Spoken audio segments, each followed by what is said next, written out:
जय गुरुदेव, जय माता महाकाली। दोस्तों, हम भगत जी आप सभी लोगों का आदरपूर्वक स्वागत करते हैं। दोस्तों, इस बार हम आपको ऐसी साधना लेकर आए कि जिसे सिद्ध करने के बाद में आप किसी भी गंदी से गंदी क्रिया क्यों ना हो, कोई भी बड़े से बड़ा कार्य क्यों ना हो, कोई भी मतलब टूट के हो गए, टोने हो गए, बड़े से बड़ी घिनौनी से घिनी क्रिया को आप बड़े ही आसानी से कर सकते हैं। आप बिल्कुल सही जा रहे हैं दोस्तों, सही पकड़ रहे हैं। हम बात कर रहे हैं डायन के बारे में दोस्तों। डायन साधना बताने वाले हैं। डायन साधना को मतलब डायन सिद्धि हर जो तांत्रिक होते हैं, भगर होते हैं, उनके पास होना जरूरी होता है। और ज़्यादातर इस साधना को मतलब इस शक्ति को वो क्यों रखते हैं अपने पास? ये इसलिए रखते हैं, जो भगत हो गए, तांत्रिक भाई हो गए, कई भाई हमारे ऐसे होते हैं जिनके पास ये शक्ति होती है। क्यों होती है दोस्तों? जो बड़े बड़े पवन होते हैं, बड़ी बड़ी शक्तियाँ होती हैं, वो काम नहीं कर पाती। ये इत्र योनि की शक्ति है, ये मैली विद्या में आती है दोस्तों। इसके सामने कोई मतलब साफ शुद्ध देवी देवता होगा, वो इसके सामने टिकेगा नहीं। मतलब ये गंदी होती है दोस्तों। मान लीजिए कोई सामने कोई पवन खड़ा हो गया आकर, तो ये नंगन नंगन हो जाएगी। मतलब ये नंगन अवस्था में खड़ी हो जाएगी। अगर कोई सही देवता है, पवन है दोस्तों, तो वो नहीं टिकेगा इसके सामने, वो छोड़कर चला जाएगा।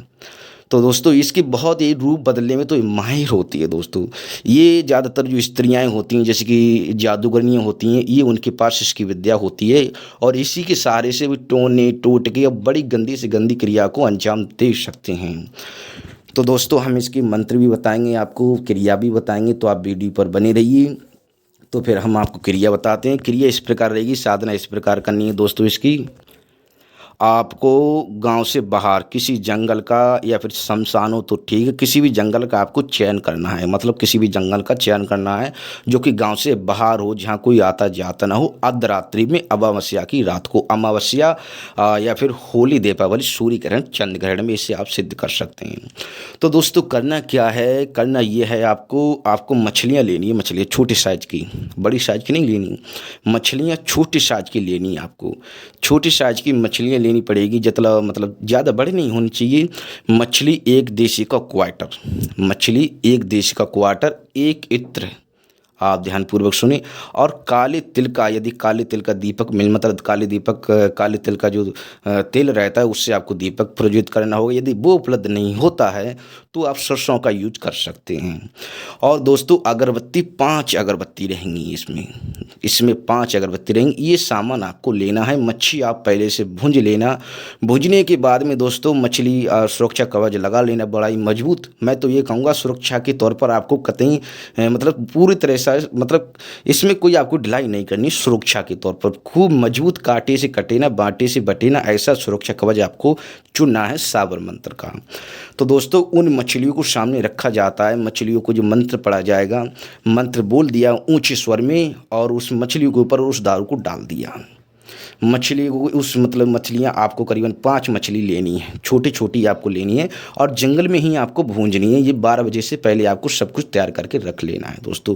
एक चाकू ले लेना, चाकू से सुरक्षा कवच, मतलब बाहरी साइड, मतलब अपने अंदर होकर, ये नहीं कि आप बाहर हैं और एक गोल गोल आपने घुमा दिया, फिर उसके बाद अंदर जाएँ, तो ये नहीं चलेगा। पहले से ही उस ज़मीन को आप पढ़कर, पहले से मंत्र पढ़कर उसमें आप फूंक मार देना चारों तरफ ज़मीन के नीचे का। भाई ज़मीन सुरक्षा सावर मंत्र देख लेना, आप अपने गुरु से ले लेना। नीचे से, ऊपर से, आकाश से, सभी तरफ से आप सुरक्षा, आपको लगे मैं मजबूत हो चुका हूँ सुरक्षा के तौर पर, तो इससे आप साधना को स्टार्ट करना, वरना हाथ ना लगाना दोस्तों। क्योंकि ये डायन होती है। डायन दोस्तों, डायन की शक्तियों को आपको पता होगा, इसका आकलन लगा सकते हैं आप।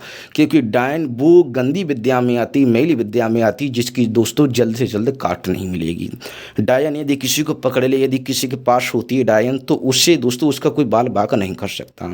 डायन दोस्तों, यदि किसी पवन को आप छोड़ देते हैं, हमने बताया था, ये नंगिन होकर खड़ी हो जाती है, इसलिए देवी देवता इस पर वार नहीं कर पाते हैं, और ये बवाल खड़ा कर देती है। मतलब लैट्रिन वगैरह गंदे से गंदा कार्य ये बहुत ही आसानी से कर सकती है दोस्तों। तो दोस्तों, इसे सुरक्षा के तौर पर आप जो भी आपके पास सुरक्षा मंत्र वो आप लगा लेना। और जो मछली आपने सामने रख ली, अगरबत्ती से लगा देना। और दोस्तों, जो आप दीपक लाए थे वो प्रज्वलित कर देना। और जो इत्र लाए थे वो चारों तरफ अपने आसपास बगल में अपनी चारों तरफ छिड़क लेना दोस्त। थोड़ा छिड़काव अपने आप पर मार लेना। उसके बाद में दक्षिण की तरफ अपना मुख करके इस मंत्र को ऊंचे स्वर में, जो प्याला था दोस्तों, एक पौआ बोला था हमने, मात्र 11 बार इस मंत्र का जप करना है। दक्षिण की तरफ आप मुंह करके दोस्तों सिर उठाकर सामने आकाश की तरफ देखते हुए मंत्र बोल दिया ऊंचे स्वर में। सिर्फ आकाश की तरफ देखना है आपको, मतलब दक्षिण दिशा करके मंत्र बोल दिया। फिर नीचे देखा, उस मछली पर उस दारू को डाल दिया। बस इतना करना है दोस्तों, बस यही क्रिया रहेगी। जब मंत्र बोल दिया, उस दारू को डाल दिया मछली को दोस्तों।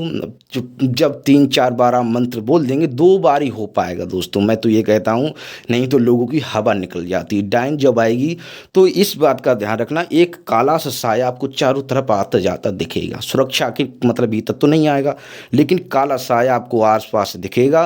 और ज़्यादातर दोस्तों जिसकी गंदी स्मेल, आपको अगर गंदी गंदी स्मेल आना शुरू हो जाए तो आप समझ जाना, फ़ौरन समझ जाना कि डायन आ चुकी है। इस बात को आप समझ लेना।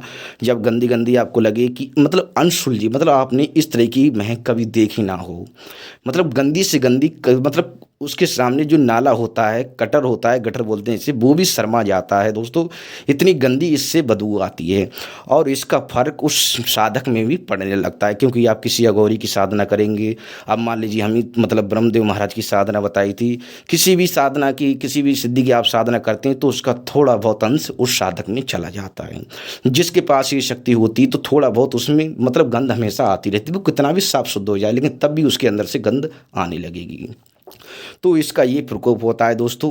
जब मंत्र जब पूर्ण हो जाए, उसमें दारू बिल्कुल नहीं रखनी, सावधान मछलियों पे चढ़ा देनी। उसके बाद में जब पूर्ण हो जाएगा आपको, तो सामने सुताई वो आपके सामने प्रत्यक्ष हो जाएगी। इसमें ध्यान रखना, कुत्ते की चीखने की आवाज़ें और रोने चीखने की आवाज़ें बहुत ज़्यादा आएंगी। इतनी ज़ोर से आती हैं कि कान के पद्दे का दोस्तों, इस बात का ध्यान रखना, हर एक अंक बांधा जाता है सावर मंत्र में। तो वो उस सावर मंत्र का आप चयन करना कि एक एक अंक आपका बंध जाए, तो उसी मंत्र का बहुत ही मतलब तीक्ष्ण मंत्र होना चाहिए, सावर मंत्र होना चाहिए, चौकी होनी चाहिए आपके पास, तो ही इस साधना को हाथ लगाना। बस यदि ये सिद्ध हो गई तो आप एक जादूगर से कम नहीं है। कोई भी क्रिया टोना टोटके, किसी भी गंदी विद्या को बड़ी ही आसानी से आप कर सकते हैं। तो दोस्तों मंत्र बता रहे हैं, मंत्र आप लोग ध्यानपूर्वक सुने। और दोस्तों इसमें जो मुख्य बात है, आपको इसमें ताली भी बजानी, तभी तो आपके सामने डायन प्रत्यक्ष खड़ी होगी। ताली किस प्रकार बजानी है आपको? ताली बजानी, आप दक्षिण की तरफ जब हाथ करेंगे, सुरक्षा घेर से बाहर नहीं निकालने हाथ, इस बात का ध्यान रखना। दक्षिण की तरफ आपने हाथ किए और एक बार ताली बजा दी। 11 बार मंत्र बोलना है और 11 बार ही आपको ताली बजानी। किस प्रकार बजानी है?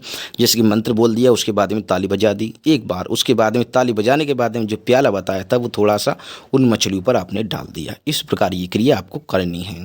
तो दोस्तों अब हम आपको चौकी बताने वाले हैं। चौकी आप लोग ध्यानपूर्वक सुने। चौकी इस प्रकार है। ओम गुरुजी ओल बजाऊं, ढोल बजाऊं, आधी रात ताली बजाऊं, माता डायन तोय बुलाऊं, मेरे गुरु को हुक्म हाजिर हो हाजिर हो हाजिर हो, इसी वक्त इसी घड़ी हाजिर हो, ना आए तो माता काली के खप्पर में जल के भस्म हो जाए। ये मंत्र है दोस्तों। फिर दोस्तों इससे वचन लेना अनिवार्य है। गुरु कहे तहित इससे वचन अवश्य ले लेना। आपने शायद आपको समझ में आ गया, यदि नहीं आया है तो आप हमें मतलब कमेंट कर सकते हैं, हम आपको फ़ौरन बता देंगे। मंत्र बहुत छोटा है, ज़्यादा बड़ा भी नहीं, लेकिन इसमें दोस्तों किन किन शब्दों का यूज किया गया है इसे आप ध्यानपूर्वक सुन लेना। और दोस्तों इसे सिद्ध करने के बाद में आप किसी भी क्रिया को, गंदी से गंदी, मैली से मैली क्रिया को बड़ी आसानी से कर सकते हैं। और दोस्तों हमारे द्वारा किसी भी तरह की सामग्री का विक्रय नहीं होता है। तो फिर मिलेंगे अगली वीडियो में, तब तक के लिए धन्यवाद। जय गुरुदेव।